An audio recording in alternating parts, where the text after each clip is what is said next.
This morning at the Defence Committee we heard how Defence Force personnel take their instructions from the Department and from the Minister when it comes to policy issues.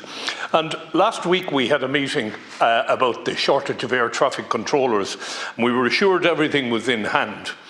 I learned over the weekend that the offer of the bounty, if you want to remain in service, was not made until late on Friday. It had a requirement that those serving had to be at least 8 years in the job and had to be the rank of sergeant. The 5 people that are leaving don't qualify. So in actual fact, the measures being put in place by the Minister and by the Cabinet have not encouraged anybody who's serving to actually stay.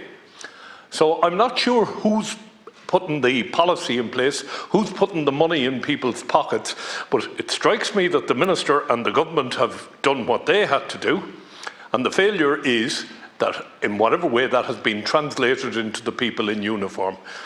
It's bad enough that the Secretary-General knew about these problems as far back as 2017, again in 2019, twice in 2021, once herself drawing attention to the crisis that was coming down the line. And they sat on their hands and did absolutely nothing about it. And in 2023, in one of their reports, again, they point out the likelihood, the impact of air traffic control was going to have, and other specialisms within the Defence Forces. So it strikes me the policy that's been followed by the Department is to privatise as much as possible. We've lost search and rescue to private. We've lost the transfer of transplant patients and other patients requiring urgent transfer to the UK. We've lost all that to private companies. Are they determined to drive the organisation into the ground? Much easier to deal with. It reminds me of an episode of Yes Minister and the hospital. The hospital ran perfect because there was no patients in it.